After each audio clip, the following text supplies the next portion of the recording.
আমাদের কর্মীরা ভয়কে জয় করেছে। কর্মীরা দমন পীড়নকে বৃদ্ধাঙ্গুলি দেখিয়ে সাহসের জয় টিকা রাজপথে লিখেছে। যেখানে কর্মীরাই ভালো জানে তাদের জন্য কি করণীয়, এবং প্রতিরোধ সংগ্রাম গড়ে তোলার জন্য, এই দখলদার সরকারের বিদায় ঘন্টা বাজানোর জন্য, এই অবৈধ সরকারের আস্তানাগুলো গুড়িয়ে দেওয়ার জন্য যা যা করা প্রয়োজন ছাত্রলীগের কর্মীরা সেটি করবে। এবং তাদের যে আমাদের সংশ্লিষ্ট সাংগঠনিক ইউনিট রয়েছে সেগুলোর সঙ্গে অব্যাহত যোগাযোগের মাধ্যমে, শিক্ষার্থীদের সঙ্গে যোগাযোগ তৈরির মাধ্যমে আজকে সেটি করতে হবে।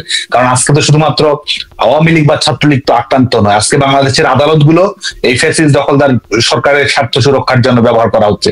আজকে বাংলাদেশের প্রশাসনকে ব্যবহার করা হচ্ছে এদের ব্যক্তিগত বিত্ত বৈভব বাড়ানোর জন্য। আজকে বাংলাদেশের আইন শৃঙ্খলা রক্ষাকারী বাহিনীকে দল দাসের ভূমিকা অবতীর্ণ করার চেষ্টা করা হচ্ছে। আজকে বাংলাদেশে একতরফা ইলেকশন, যেখানে জনগণের কোনো অংশগ্রহণ থাকবে না, পূর্ব নির্ধারিত ফলাফলের প্রহসনের ইলেকশন করার দিকে ধাবিত করা হচ্ছে। যেখানে অবৈধ দখলদার সরকারের আস্তানাগুলো গুড়িয়ে দিয়েই তো আমাদের সেটি করতে হবে। এবং সেই লক্ষ্যে আমাদের গণতান্ত্রিক আন্দোলন, জনগণের কাছে যাওয়া, তরুণ প্রজন্মকে ঐক্যবদ্ধ করা, তরুণ প্রজন্মের অভিযোগ থাকলে সেগুলোকে অ্যাড্রেস করার চেষ্টা করা, ভুল ত্রুটি থাকলে সেগুলোকে সংশোধন করার চেষ্টা করা। কারণ আমাদের লুকানোর কিছু নেই, আমাদের সবকিছু উন্মুক্ত। আমরা শিক্ষার্থীদের আয়নায় নিজেদের যে বাস্তবতা আছে সেটির আলোকে আমরা আমাদের ভবিষ্যতের কর্মপন্থা নির্ধারণ করতে চাই। এবং বাংলাদেশ ছাত্রলীগের সমস্ত স্তরের সেটি আমাদের সমস্ত বিভাগ, জেলা, শহর যেখানেই হোক না কেন, আপনারা সবাই ঐক্যবদ্ধ থাকুন, প্রতিরোধ গড়ে তোলার জন্য প্রস্তুতি করুন, এবং নিশ্চিত থাকেন যে এই লড়াই সংগ্রামে আমরাই বিজয়ী হব। আমাদের বাংলাদেশের তরুণ প্রজন্মের কর্মসংস্থান, আমাদের অর্থনৈতিক অভিগম্যতা নিশ্চিত করা, প্রত্যেকটি ক্ষেত্রে আমরা আমাদের সাফল্য নিশ্চিত করতে চাই। তো এই কাজগুলো যদি আমরা নিশ্চিত করতে চাই তাহলে দখলদার সরকারকে বিদায় করার কোনো বিকল্প নেই।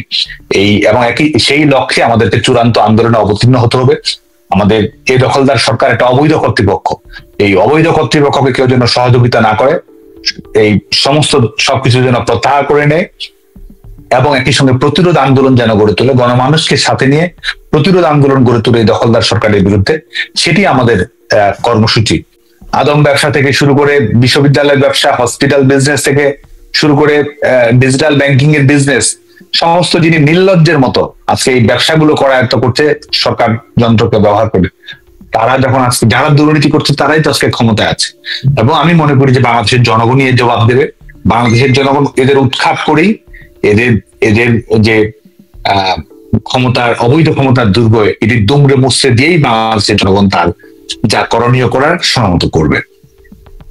বাংলাদেশ ছাত্রলীগ এরা ভাষা আন্দোলন থেকে শুরু করে স্বাধীনতা যুদ্ধ, 90-এর গণ অভ্যুত্থান, আপনার 91-96-এর খালেদা বিরোধী আন্দোলন, 2001-2008-এর আন্দোলন, সবকিছুতে অগ্রণী ভূমিকা রেখেছিল বাংলাদেশ ছাত্রলীগ। এর ভিতরে ছাত্রলীগ কিন্তু কয়েকবার ব্যান্ড হয়ে গিয়েছিল। এখন যেমন নিষিদ্ধ, তেমন নিষিদ্ধ ঘোষিত সংগঠন মনে হয় যেন এক একজন আপনারা ওসামা বিন লাদেন এইভাবেই। তবে এইবারের বিষয়টা আমার মনে হচ্ছে আপনারা কি বেশি দুর্বলতা প্রকাশ করে ফেলছেন কিনা এইবার? এর আগে এত দুর্বল দেখা যায়নি ছাত্রলীগকে, এবার কি বেশি দুর্বল দেখাচ্ছে আপনাদেরকে? বাংলাদেশ ছাত্রলীগ আরো শক্তিশালী হয়েছে। এই 5ই আগস্ট পরবর্তী বাস্তবতা বাংলাদেশ ছাত্রলীগের কর্মীদেরকে সময়ের যে দায়িত্ব, সময়ের যে চ্যালেঞ্জ, সেটা মোকাবেলা করার হিম্মত বাড়িয়ে দিয়েছে। দেশের প্রতি দরদের বহিঃপ্রকাশ হিসেবে রাজনৈতিক ভাবে সংগঠিত হওয়ার ঝুঁকি গ্রহণ করা, পরিস্থিতি বদলে দেওয়া, এবং পরিস্থিতি বদলে দেওয়া শুনে নতুন পরিস্থিতি তৈরি করা, এই পরিস্থিতি গণতান্ত্রিক রোডম্যাপটিকে আরো জোরালো করবে, জোরদার করবে, সেই লক্ষ্যেই বাংলাদেশ ছাত্রলীগের কর্মীরা কাজ করছে। এবং আজকে তারা নিষিদ্ধ করেছে বাংলাদেশ ছাত্রলীগ গণতন্ত্র পুনরুদ্ধার করে জবাব দেবে। এবং আমরা বাংলাদেশ ছাত্রলীগ আওয়ামী লীগকে নিষিদ্ধ করেছে স্বাধীন বাংলাদেশের মাধ্যমে সেটার জবাব দেওয়া হয়েছে। আজকে এর জবাব গণতান্ত্রিক বাংলাদেশ, জনগণের মালিকানা জনগণের কাছে ফিরিয়ে নেওয়ার জবাব দেওয়া হবে। এবং আমাদের ছাত্রলীগের নেতাকর্মীরা ছাত্রত্ব হারিয়েছে, কিন্তু বাংলাদেশের জনগণের ভাগ্য নির্ধারণ করার জন্য, জনগণের ক্ষমতা জনগণের কাছে ফিরিয়ে দেওয়ার জন্য ছাত্রলীগের কর্মীরাই তো লড়াই করে যাচ্ছে। ছাত্রলীগের কর্মীরা সার্টিফিকেট হারিয়েছে, কিন্তু বাংলাদেশের মানুষের বার্থ সার্টিফিকেটের ডিগনিটি রক্ষা করার জন্য তারা কাজ করছে। শিক্ষা প্রতিষ্ঠানে তারা যেতে পারছে না, কিন্তু রাজপথে সংগ্রাম করছে যাতে করে আমাদের তরুণদের সমৃদ্ধ ভবিষ্যৎ, মেধাভিত্তিক কর্মসংস্থান সবকিছু যেন নিশ্চিত হয়, সেই লক্ষ্যে তারা কাজটি। নিজের বাড়িতে থাকতে পারছে না, কিন্তু ঘর হারা বস্তির পাশে দাঁড়াচ্ছে, তাদের পাশে সহযোগিতা করার জন্য তারা অক্লান্ত হয়ে ছুটে বেড়াচ্ছে। নিজের বাবা মায়ের পাশে থাকার সুযোগ হচ্ছে না, জানাজায় শরীক হওয়ার সুযোগ হচ্ছে না, কিন্তু ছাত্রলীগের কর্মীরা তো আর্ত মানবতার সেবায় নিজেকে উন্মুক্ত করে রেখেছে, বেআইনি ভাবে নিষেধাজ্ঞা দিয়েছে, কিন্তু বাংলাদেশে আইনের শাসন প্রতিষ্ঠা করার জন্য তো বাংলাদেশ ছাত্রলীগের কর্মীরাই লড়ে যাচ্ছে। গোটা দেশকে কারাগারে পরিণত করা হয়েছে, সে অবরুদ্ধ কারাগারকে মুক্ত করার জন্য ছাত্রলীগের কর্মীরাই তো লড়ে যাচ্ছে। আজকে তাদের শিক্ষাধিকার থেকে বঞ্চিত করা হয়েছে, কিন্তু তারা মানুষের মৌলিক অধিকার প্রতিষ্ঠিত করার জন্য লড়াই করছে। নিজের ব্যক্তিগত হিসেব নিকেশ, যোগ বিয়োগ, নিজের ব্যক্তিগত কেরিয়ার সবকিছু ভুলে গিয়ে বাংলাদেশের জনগণের যে কালেকটিভ কেরিয়ার রয়েছে সেটির গ্রাফ উন্নত করার জন্য বাংলাদেশ ছাত্রলীগের কর্মীরা লড়ে যাচ্ছে। এ কারণেই ছাত্রলীগের কর্মীরা গণতন্ত্রের অ্যাম্বাসেডর, এ কারণেই ছাত্রলীগের কর্মীরা মানবাধিকার রক্ষার চ্যাম্পিয়ন, এ কারণে আমাদের স্বাধীনতা, আমাদের মুক্তি, আমাদের গণতন্ত্রের সিম্বলিক আইকন হচ্ছে বাংলাদেশ ছাত্রলীগ। এবং এই সংগঠনটির মালিকানা শিক্ষার্থীদের, এই সংগঠনটি শিক্ষার্থীদের, এই সংগঠনটি তারুণ্যের, এই সংগঠনটি মানুষের, এই সংগঠনটি দেশের কৃষক, শ্রমিক, মেহনতি মানুষ, সাধারণ মানুষ, পেশাজীবী, আমাদের সিভিল সোসাইটি, তাদের যে প্রত্যাশা রয়েছে এই দেশ সমাজকে নিয়ে, তাদের প্রত্যাশা পূরণ করার জন্য দায়বদ্ধ বাংলাদেশ ছাত্রলীগ। এবং আমি বিশ্বাস করি ছাত্রলীগের কর্মীরাই এই ফ্যাসিস্ট দখলদারের গদির দুমড়ে মুচড়ে দিয়ে আমাদের যে সম্মিলিত ভবিষ্যতের স্বপ্ন রয়েছে সেই স্বপ্ন বাস্তবায়ন করার ক্ষেত্রে অতন্দ্রপরি ভূমিকায় ছাত্রলীগের কর্মীরাই অবতীর্ণ হয়ে এই বাংলাদেশকে বিজয়ের বন্দরে পৌঁছে দেবে। এই মুহূর্তে বাংলাদেশের বিভিন্ন জায়গায় ছাত্রলীগের বিভিন্ন ছেলে পেলে, এদের কোনো পদ পদবি নেই, এদের কোনো নেতাও নেই, হুটহাট ওরা মিছিল বের করছে, জয় বাংলা স্লোগান দিয়ে যাচ্ছে। এবং আপনি জানেন যে একটা 17 বছরের কিশোর যুবক, তাকে জয় বাংলা বলার অপরাধে তাকে অলরেডি জেলে আছে সে। আরেকটা ছেলেকে 32 নম্বরের বাড়ির সামনে থেকে একটা ইট নিয়ে যাওয়ার কারণে গ্রেপ্তার করা হয়েছিল। আমাদের দুজন ভাইকে গ্রেপ্তার করার পরে তাদের মারা সেখানে জয় বাংলা স্লোগান দিচ্ছে, 2-3টা বোনকে মারা হচ্ছে রাস্তায়, এরপরও জয় বাংলা স্লোগান দিচ্ছে, ইউনিভার্সিটিতে পরীক্ষা দিতে গিয়ে আক্রান্ত হচ্ছে। এই সবগুলো বিষয় মিলে আপনার সে ব্যাপারটাকে কিভাবে দেখছেন? এদের কোনো পদ পদবি নেই কারো, একদম সাধারণ, মানে হঠাৎ করে উঠে আসা ছেলে পেলে। এদের ব্যাপারে কি বলবেন বা কি বুঝছেন আপনি এই ব্যাপারে? ছাত্রলীগের কর্মীরা তো একজন চ্যাম্পিয়ন, একজন গ্ল্যাডিয়েটর। তারা লড়াই সংগ্রামে অসীম সাহসিকতার পরিচয় দিচ্ছে, এবং তারা এই রাজনৈতিক যে বাস্তবতা বাংলাদেশে রয়েছে, এক ধরনের ফ্যাসিস্ট রিপাবলিক, এক ধরনের তৌহিদি রিপাবলিক বাংলাদেশে গড়ে উঠেছে, মবের রাজত্ব বাংলাদেশে চলছে। এই অবস্থার মধ্যে দাঁড়িয়ে এই ভীতিকর অবস্থাকে, এই দমনপীড়ন যন্ত্রকে চ্যালেঞ্জ করে বুক ফুলিয়ে জনগণের কথা বলা, মানুষের কথা বলা, জয় বাংলা বলা এবং স্বৈরাচার নিপাত গণতন্ত্র মুক্তি পাক উচ্চারণ করা, আস্তে আস্তে কারাগারে যাওয়া, প্রিজন ভ্যানেও নিজের রাজনৈতিক অঙ্গীকার দৃঢ়তার সঙ্গে প্রকাশ করা, এই সব কিছুই ছাত্রলীগের কর্মীদেরকে সত্যিকার অর্থে এটি নিশ্চিত করেছে, বাংলাদেশের জনগণকে আশ্বস্ত করেছে যে এই গণতান্ত্রিক সংগ্রামে বাংলাদেশের জনগণ শেষ পর্যন্ত বিজয়ী হবে। এবং বাংলাদেশ ছাত্রলীগের কর্মীরা যে অসম্ভব সাহসিকতার পরিচয় দিচ্ছে, যে অপরিসীম দায়িত্বশীলতার পরিচয় দিচ্ছে, যে মমত্ববোধ দেশের প্রতি, যে আদর্শিক অঙ্গীকারের প্রতি যে দৃঢ়তা, সাহসের সঙ্গে লড়ে গিয়ে এই চলমান বাস্তবতাকে বদলে দেওয়ার যে দৃঢ় আকাঙ্ক্ষা তাদের মধ্যে আমরা পরিলক্ষিত করছি, আমরা গর্ব অনুভব করি, এবং তারাই সত্যিকারের বাংলাদেশের প্রতিনিধিত্ব করে। আমাদের কাছে এটি পরিষ্কার যে তারাই বাংলাদেশ। যারা আজকে ক্ষমতা দখল করে আছে তারা নয়, যারা আজকে লড়াই করছে, আস্তে আস্তে কারাগারে যাচ্ছে, তারাই বাংলাদেশ। যারা আজকে জোর করে পতাকা লাগিয়ে ক্ষমতা, বিত্ত, বৈভব দেখাচ্ছে, কোটি টাকার গাড়ি হাঁকাচ্ছে, তারা নয়। যারা এই গ্রামে গঞ্জে, মাঠে ঘাটে, মফস্বলে, শিক্ষা প্রতিষ্ঠানে লড়ে যাচ্ছে, সংগ্রাম করে যাচ্ছে, বুক চিতিয়ে হুঙ্কার দিচ্ছে এবং দখলদারের বিরুদ্ধে প্রতিরোধ গড়ে তুলছে, তারাই সত্যিকারের বাংলাদেশ, তারাই সত্যিকারের বাংলাদেশের নেতৃত্ব। এবং বাংলাদেশ ছাত্রলীগের কর্মীরা, আমি মনে করি যে পরিস্থিতির মধ্য দিয়ে তারা যাচ্ছে, এই পরিস্থিতি তাদের নেতৃত্বের যোগ্যতাকে আরো অসাধারণ জায়গায় নিয়ে যাচ্ছে। এই প্রতিকূল পরিস্থিতি বাংলাদেশ ছাত্রলীগের কর্মীদেরকে আরো শক্তিশালী করছে, তাদের ব্যক্তিত্ব আরো দৃঢ় করছে। মানুষকে কিভাবে সংগঠিত করতে হয়, কিভাবে প্রতিরোধ সংগ্রাম গড়ে তুলতে হয়, প্রতিকূল পরিস্থিতি মোকাবেলা করতে হয়, এই পরিবর্তিত বাস্তবতার সঙ্গে কিভাবে মানিয়ে চলতে হয়, জেল জুলুম কোনো কিছুই যে আমাদের আদর্শিক অঙ্গীকারকে দাবিয়ে রাখতে পারবে না, আজকে ছাত্রলীগের কর্মীরা কিন্তু অব্যাহতভাবে সেটি প্রমাণ করে যাচ্ছে। তো যে কারণে আমি বিশ্বাস করি যে আমাদের 5 আগস্ট পরবর্তী বাস্তবতায় বাংলাদেশ ছাত্রলীগ আরো বেশি প্রাসঙ্গিক, আরো বেশি শক্তিশালী, আরো বেশি নির্ধারক, এবং একই সঙ্গে আমাদের নিজস্ব উপলব্ধি আছে, আমাদের অতীত নিয়ে মূল্যায়ন আছে, আমাদের ভুল ত্রুটি থেকে শিক্ষা গ্রহণ করার অদম্য আগ্রহ আছে, শিক্ষার্থীদের ভরসা হয়ে এই দখলদারের গদি গুড়িয়ে দেওয়ার প্রবল দৃঢ়তা আমাদের মধ্যে আছে। যে কারণে আমি বিশ্বাস করি যে এই বর্তমান সময়ে যারা ছাত্রলীগের লড়াই সংগ্রামে আছে, গণতান্ত্রিক সংগ্রামে আছে, তারা ভবিষ্যতে বাংলাদেশকে নেতৃত্ব দেবে, আমাদের সংগঠনকে আরো সংগঠনের অর্জনের জন্য নতুন নতুন স্বর্ণখণ্ড তারা তৈরি করবে। এই যে হেলমেট ছাত্রলীগ যেটাকে বলা হতো, যে হেলমেট ছাত্রলীগ, পরবর্তীতে এখন আমরা দেখেছি যে অনেকেই হেলমেট বাহিনী যেটাকে বলা হতো সেটার ম্যাক্সিমাম আমরা দেখলাম যে এটা শিবিরের ছেলে পেলে এখন দেখা যাচ্ছে। কিন্তু এগুলো কি সবগুলোর আপনারা ছবি কালেক্ট করতে পেরেছেন, বা এদেরকে কি চিহ্নিত করতে পেরেছেন এখনো, নাকি এখনো চেষ্টা চলছে? যারা অনুপ্রবেশকারী তারা তো ইতিমধ্যেই চিহ্নিত, এবং এই অনুপ্রবেশকারী কারা, যারা বিভিন্ন অপরাধমূলক কর্মকাণ্ড করেছে, শিক্ষা প্রতিষ্ঠানগুলোতে ইনফিল্ট্রেশনের ঘটনা ঘটিয়েছে, এবং 5 আগস্ট পরবর্তী বাস্তবতায় যাদের মুখোশ উন্মোচিত হয়ে গেছে, যারা আজকে বিভিন্ন ধরনের অপরাধমূলক কর্মকাণ্ডের সঙ্গে আছে, যারা দুর্নীতি বিত্ত বৈভবের পাহাড় গড়ে তুলছে, যারা মব সন্ত্রাসী নেতৃত্ব দিচ্ছে, যারা আইনের শাসনকে বৃদ্ধাঙ্গুলি দেখিয়ে এক ধরনের জঙ্গলের রাজত্ব বাংলাদেশে কায়েম করেছে, এদের মুখগুলো তো গোটা বাংলাদেশের মানুষের কাছে উন্মোচিত হয়ে গেছে। এবং যে কারণে আমি মনে করি যে আমাদের সংগঠন আরো বেশি পরিশুদ্ধ হয়েছে, আমাদের সংগঠনের যে আদর্শিক বুনিয়াদ সেটি আরো শক্তিশালী হয়েছে, এবং এই ইনফিল্ট্রেশনের সুযোগ নিয়ে যারা সংগঠনের অভ্যন্তরে অন্তর্ঘাতমূলক কার্যক্রম করেছে, আজকে কিন্তু সেই সুযোগটুকু একেবারে কমে এসেছে। এবং সকল পর্যায়ের সাংগঠনিক স্তরে কিন্তু নেতাকর্মীদের মধ্যে একটা সচেতন সক্রিয়তা আছে, যাতে করে ইনফিল্ট্রেশনের ঘটনা বাংলাদেশ ছাত্রলীগের না ঘটে। সেই সামাজিক সচেতনতা, রাজনৈতিক সচেতনতা এবং দৃঢ় রাজনৈতিক অঙ্গীকার আমি বিশ্বাস করি যে ভবিষ্যতে আমাদের বাংলাদেশ ছাত্রলীগের পথ চলাকে আরো উদ্দীপ্ত করবে। একটা প্রশ্নটা লিখেছে যে সাদ্দাম, আপনার কাছে একটা প্রশ্ন, ছাত্রলীগ কিভাবে গুপ্ত শিবির ঢুকলো? একজন ছাত্রলীগ নেতা হিসাবে আমরা 100 কিলোমিটার দূর হতে বুঝতাম, আপনারা বুঝলেন না কেন?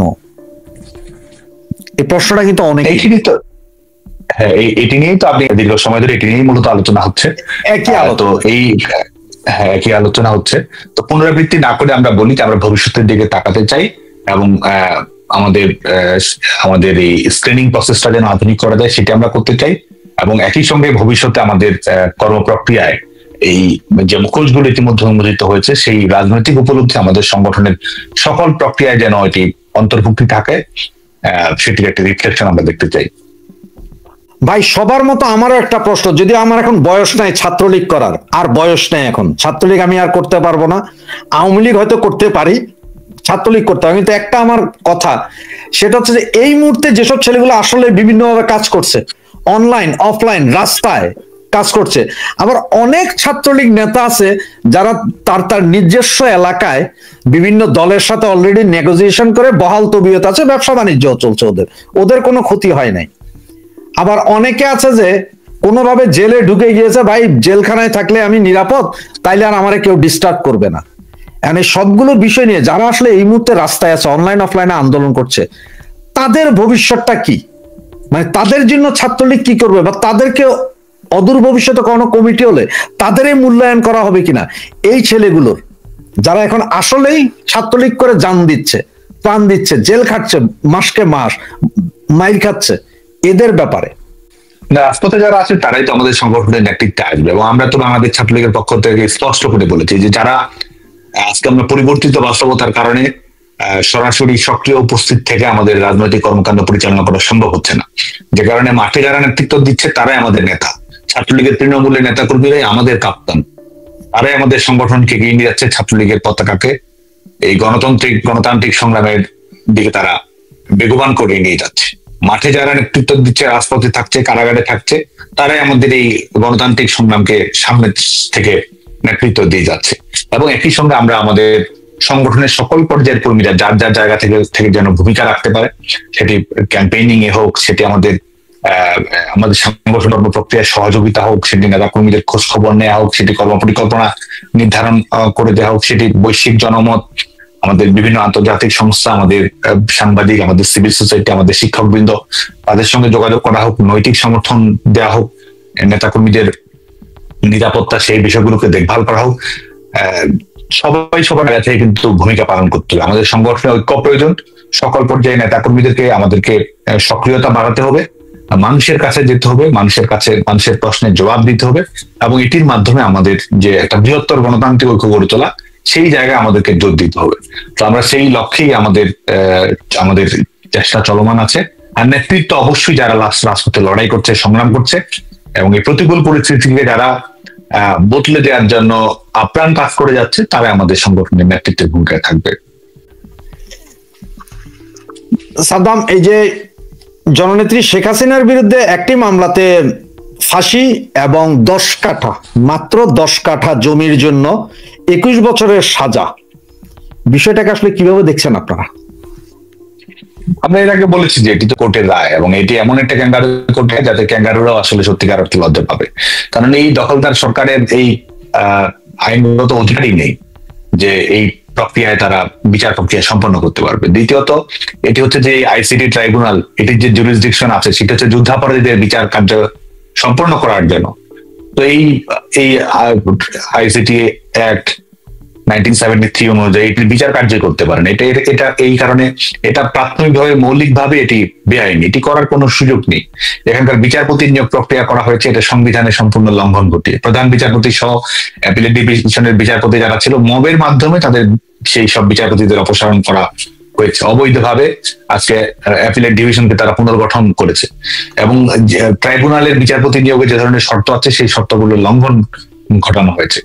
রাজাকারের উকিলকে আজকে মানববিরোধী অপরাধের বিচারের জন্য প্রসিকিউটর হিসেবে নিয়োগ দেওয়া হয়েছে। তদন্ত প্রক্রিয়া, নামমাত্র তদন্ত প্রক্রিয়া, যেটি গভর্নমেন্টের স্ক্রিপ্টের একটা তদন্ত প্রক্রিয়া তারা সম্পন্ন করেছে, এবং যেখানে কোনো ধরনের সাক্ষ্য আইন হোক, তদন্ত প্রক্রিয়া হোক, অভিযুক্তের জবাব দেওয়া হোক, কোনো কিছুই আসলে অনুসরণ করা হয়নি। তো যে কারণে এটি একটি textbook example kangaroo court ট্রায়ালের। এটি গোটা বাংলাদেশের মানুষের কাছেই এটা এক ধরনের প্রহসন, এক ধরনের রঙ্গ তামাশা, এবং এটি যে যুদ্ধাপরাধীদের বিচার বাস্তবায়ন করার প্রতিশোধ হিসেবে এটি করা হয়েছে, এবং এটার আগে রায়টা লেখা হয়েছে, তারপরে বিচার করতে বসেছে, এবং রায়টা এসেছে যমুনা থেকে, রায়টা এসেছে নয়াপল্টন থেকে, মগবাজার থেকে, রায়টা এসেছে বাংলা মোটর থেকে।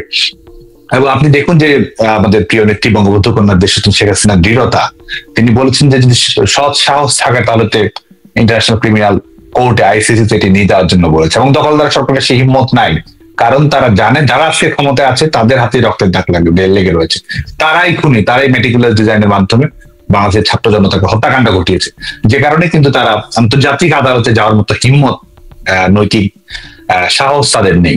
এবং আজকে বিচার কারা করছে? যারা ইন্ডেমনিটি দিয়েছে, যারা হত্যাকাণ্ডের সঙ্গে যারা সম্পৃক্ত, তাদেরকে বিচারিক প্রক্রিয়ার আওতায় নিয়ে এসে যাবে না, তদন্তের আওতায় নিয়ে এসে যাবে না, তাদের বিরুদ্ধে মামলা করা যাবে না। নিজেরা ইন্ডেমনিটি দিয়েছে, আবার নিজেরা কোর্ট খুলে বসে আছে। তো যে কারণে যারা এটি আমাদের আন্তর্জাতিক মহলের কাছে এবং এই রায়ের পরবর্তীতে বিভিন্ন মানবাধিকার ভিত্তিক সংস্থাগুলোর প্রতিক্রিয়া যদি আপনি দেখেন, তাহলে এটি একেবারে উন্মুক্ত হবে। যার দ্বিতীয় যে রায়টি দিয়েছে আরেকটি প্রহসনের রায়, এবং এইটি যে সমস্ত আইনি প্রক্রিয়া অনুসরণ করে বাংলাদেশের একজন নাগরিক হিসেবে, এটি তো শুধুমাত্র প্রধানমন্ত্রী দায়িত্বরত থাকা অবস্থা বঙ্গবন্ধু পরিবার সেটি করে, যে প্রক্রিয়া অনুসরণ করতে হয় সেই প্রক্রিয়া অনুসরণ করে যে সরকারি যে জায়গা ক্রয় করা, সে ক্রয় করার জন্য যদি কেউ দুর্নীতি করা হয়ে থাকে, বলা হয়ে থাকে, তাহলে প্রাইভেট প্রপার্টি গোটা পৃথিবীতে যারা আছে সবাই অপরাধী। এবং যারা আজকে যাদের এই 15-16 মাসের ইতিহাস হচ্ছে পুরোটাই বাংলাদেশ লুট করার ইতিহাস, চাঁদাবাজি করার ইতিহাস, আদালতকে ব্যবহার করে 666 কোটি টাকা কর মুক্তির ইতিহাস, যদি রাষ্ট্র ক্ষমতায় এসে এই আদম ব্যবসা থেকে শুরু করে বিশ্ববিদ্যালয়ের ব্যবসা, হসপিটাল বিজনেস থেকে শুরু করে ডিজিটাল ব্যাংকিং এর বিজনেস, সমস্ত যিনি নির্লজ্জের মতো আজকে এই ব্যবসাগুলো করায়ত্ত করছে সরকার যন্ত্রকে ব্যবহার করে, তারা যখন আজকে যারা দুর্নীতি করছে তারাই তো আজকে ক্ষমতায় আছে। এবং আমি মনে করি যে বাংলাদেশের জনগণই এর জবাব দেবে। বাংলাদেশের জনগণ এদের উৎখাত করেই এদের যে অবৈধ ক্ষমতার দুর্গ, এটি দুমড়ে মুচড়ে দিয়েই বাংলাদেশের জনগণ তার যা করণীয় করার সমামত করবে। আমাদেরকে এই মুহূর্তে প্রায় 40,000 দর্শক দেখছে, প্রচুর কমেন্টস, প্রচুর প্রশ্ন। আমাদের একটা জিনিস, 2টা প্রশ্ন আমি নিয়েছি, সেটার মধ্যে একটা হচ্ছে যে এই প্রশ্নটা অনেকেই করেছে যে সাদ্দাম ভাই, আমাদের এই মুহূর্তে কোনো নেতা নাই, আমরা কর্মীরা আমাদের মনের কথা খুলে বলতে পারছি না। এই বিষয়ে আপনারা কি একটু পদক্ষেপ নেবেন কিনা, মানে বিভিন্ন জেলা উপজেলায় একজন সেট করা আর কি, যে যোগাযোগ করো, আন্দোলন কিভাবে হবে। এই হচ্ছে যে একটা। আর দ্বিতীয় হচ্ছে সাদ্দাম ভাই আগামী দিনে কি করবেন, কর্মসূচি কি আছে সেগুলো একটু আমাদের মাঝে তুলে ধরুন, আমরা নামতে চাই। একটা হচ্ছে যে আমাদের এই আমাদের কর্মীরাই বরং কর্মীরাই আমাদের রাজনীতির পাঠশালা, এবং এই যে 5 আগস্ট পরবর্তী বাস্তবতায় বিভিন্ন উপজেলায়, ওয়ার্ডে, ইউনিয়নে, কলেজে তারা কিন্তু অত্যন্ত দক্ষতার সঙ্গে দায়িত্ব। আমাদের তৃণমূলের নেতা কর্মীরা এই কর্মসূচি বাস্তবায়ন করা, পরিবর্তিত পরিস্থিতি মোকাবেলা করা, প্রত্যেকটি ক্ষেত্রেই তারা কিন্তু অসাধারণ ভূমিকা পালন করছে। যে কারণে আজকে যারা রাজপথে সংগ্রাম করছে তারাই আমাদের নেতা, তারাই আমাদের সংগ্রামকে এগিয়ে নিয়ে যাবে। আমরা আমাদের সবাই সবার জায়গা থেকে সেই লক্ষ্য অভিমুখেই যার যার জায়গা থেকে সক্রিয় ভূমিকা পালন করার চেষ্টা করব, এবং সবাইকে অবশ্যই চূড়ান্ত ভাবে তো রাজপথেই অবতীর্ণ হয়ে এটির ফয়সালা করতে হবে, এবং সেটির ফয়সালা হবেই হবে। তো সেই লক্ষ্যে আমি আমাদের সকল পর্যায়ের তৃণমূলের নেতা কর্মীদের প্রতি আহ্বান জানাবো যে সেই লক্ষ্যে আপনারা কাজ করুন। আমাদের যে নিয়মিত সাংগঠনিক কর্মপ্রক্রিয়া সেটা তো অব্যাহত থাকবেই, কিন্তু পরিবর্তিত বাস্তবতার আলোকে যা যা করানো সম্ভব তাই আপনাদেরকে করতে হবে, এবং আপনারা সেটি করে যাচ্ছেন, এজন্য আপনাদেরকে অভিনন্দন জানাচ্ছি। আরেকটি হচ্ছে যে আমাদের এই বর্তমান সময়ে আমাদের মূল লক্ষ্য, আমাদের কর্মসূচি একটাই, আমরা বাংলাদেশে দখলদার সরকারের বিদায় নিশ্চিত করতে চাই, আমরা বাংলাদেশে গণতন্ত্র পুনরুদ্ধার করতে চাই, আমরা বাংলাদেশকে একটা মানবাধিকার ভিত্তিক রাষ্ট্র ব্যবস্থা পরিণত করতে চাই, আমরা বাংলাদেশে আইনের শাসন প্রতিষ্ঠা করতে চাই, আমরা বাংলাদেশের তরুণ প্রজন্মের কর্মসংস্থান, আমাদের অর্থনৈতিক অভিগম্যতা নিশ্চিত করা, প্রত্যেকটি ক্ষেত্রে আমরা আমাদের সাফল্য নিশ্চিত করতে চাই। তো এই কাজগুলো যদি আমরা নিশ্চিত করতে চাই তাহলে দখলদার সরকারকে বিদায় করার কোনো বিকল্প নেই। এবং সেই লক্ষ্যে আমাদেরকে চূড়ান্ত আন্দোলনে অবতীর্ণ হতে হবে।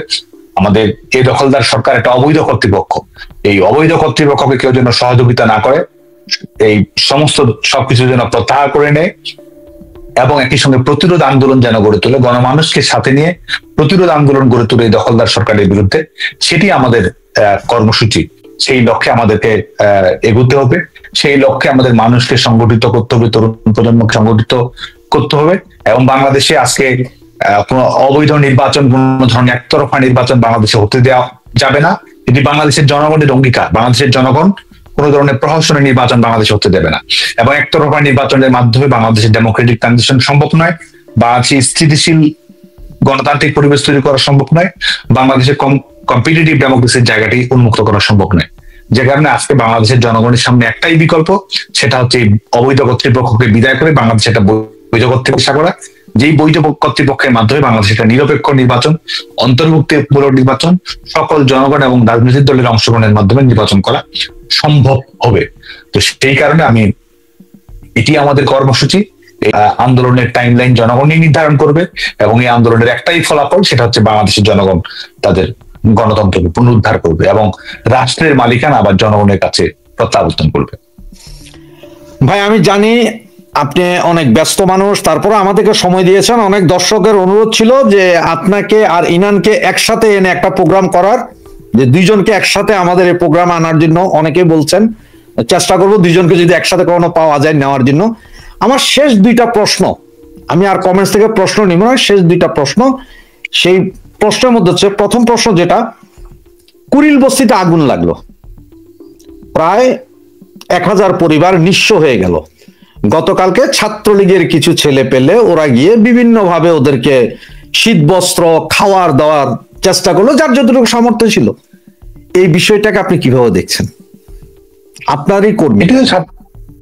এটি আমাদের তাৎক ঘটনার পরবর্তী পরিস্থিতির মধ্যেই বাংলাদেশ ছাত্রলীগের কর্মীরা তারা সেখানে ছুটে গিয়েছে, সাধারণ মানুষকে সহযোগিতা করেছে। কারণ এই দখলদার সরকার পরিকল্পিতভাবে এই ঘটনাগুলো ঘটছে। কখনো স্কুলে আমাদের শিশুরা আক্রান্ত হচ্ছে, কখনো আমাদের এই বস্তিতে যারা আছেন আমাদের সম্মানিত নাগরিকবৃন্দ, তাদের জীবনের নিরাপত্তা তারা নিশ্চিত করতে পারছে না। প্রত্যেকটা ক্ষেত্রেই তারা ব্যর্থতার পরিচয় দিচ্ছে।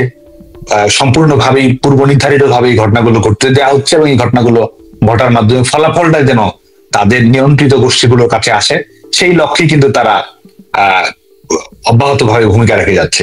যে কারণে আমাদের এবং এর বিপরীতে দাঁড়িয়ে বাংলাদেশ ছাত্রলীগের কর্মীরা এই দম বন্ধ করা পরিবেশের মধ্য দিয়ে নিজের জীবনের ঝুঁকি নিয়ে জীবন বাজি রেখে মানবিকতার প্রয়োজনে মানুষের কল্যাণ করার তাগিদে সমাজের প্রতি দায়িত্বের অংশ হিসেবে ছাত্রলীগের কর্মীরা কিন্তু ছুটে যাচ্ছে, মানুষের কাছে যাচ্ছে, তাদের সহযোগিতা করছে, আশ্রয় দিচ্ছে, খাদ্য নিয়ে যাচ্ছে, আর চিকিৎসা সেবা নিশ্চিত করার জন্য কাজ করছে, জীবন বাঁচাতে ভূমিকা রাখার চেষ্টা করছে। এবং সেটি মানব সৃষ্ট দুর্যোগ হোক আর প্রাকৃতিক দুর্যোগ হোক, ক্ষমতা রাজনীতির পালাবদল ঘটুক বা না ঘটুক, বাংলাদেশ ছাত্রলীগের কর্মীরা কিন্তু একই লড়াইয়ে, একই স্বপ্ন নিয়ে, একই অঙ্গীকার নিয়ে, তরুণ প্রজন্মের সবটুকু নিবেদন এবং ভালোবাসা নিয়ে মানুষের পাশে কিন্তু ছুটে যাচ্ছে।